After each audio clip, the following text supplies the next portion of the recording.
Have you ever wondered, why do you work so hard, yet someone else gets a raise? Why are you often right, but people still don't follow your lead? Why does an opportunity show up in front of you, and somehow it ends up in someone else's hands? Here's the uncomfortable truth. You're not losing because you're not capable. You're losing because you don't know how to move people to a decision, one that supports you. A lot of people live in a dangerous pattern. They do a lot.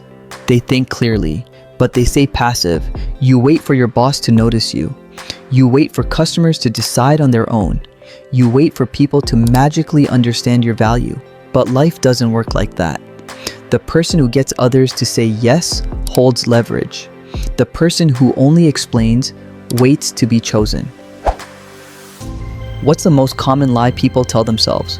Just do good work and people will eventually see it. No. That belief keeps you stuck on the lower floor, because in the real world, people don't pay for what they haven't decided they want. People don't hand opportunities to someone who won't ask for them. People don't follow someone who sounds unsure of their own direction. If you don't make the choice clear, someone else will make it for you. Let me be clear, you don't need people to say, wow, you're a great speaker. You need a real decision. At work, not, I've been trying really hard, but I'm ready to take on this role. In business, not this product is amazing, but is this the solution you're choosing? In life, not I think this might be okay, but this is what I'm choosing. If your words don't lead to a decision, they don't change anything. Watch what happens when you're uncertain. Your voice gets quieter, your sentences get longer, you start leaving yourself an escape route. You call it being humble, but what people feel is hesitation. And here's a simple truth. No one puts their future in the hands of someone who can't stand behind their own words. You don't have to be the best, but you do have to be grounded.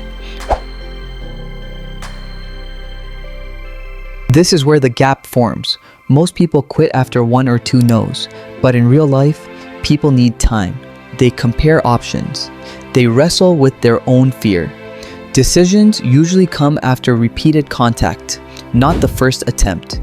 If you back off too early, it's not always because you're being respectful. It's often because rejection feels worse than your desire to get what you've earned. A huge mistake is thinking, the more you talk, the more persuasive you are. No, the person who gets the yes is the one who understands what the other person is worried about, what they're afraid of, where they feel stuck. Here's what that looks like in real life. Customers don't always say no because of price. They say no because they don't feel safe deciding yet. A boss doesn't reject your idea only because it's bad. They reject it because you haven't made them confident enough to trust you with responsibility. When you speak directly to the real concern, you don't have to force anything. Momentum starts building on its own. This might sting, but it's true. Every time you talk, but don't close, suggest, but don't ask for a decision, know what you want, but refuse to choose, you train your brain to believe, my opinion doesn't matter that much. Repeat that long enough and you get comfortable, staying on the sidelines, handing away authority, accepting less. People won't respect your decisions if you don't respect them first. So let's boil it down. Persuasion isn't about dominating people. It's about protecting what's fair for you. The right to be paid appropriately. The right to choose your direction. The right to be taken seriously. If you never ask, life quietly labels you as someone who's okay staying behind. Starting today, practice one thing. When you believe something is right, don't just say it and walk away. Lead the conversation to a decision. You don't have to be aggressive, just be clear. And if you want to, speak with more weight. Be taken more seriously. Take real control of your choices. Stay here with me. Life doesn't belong to the person who understands the most.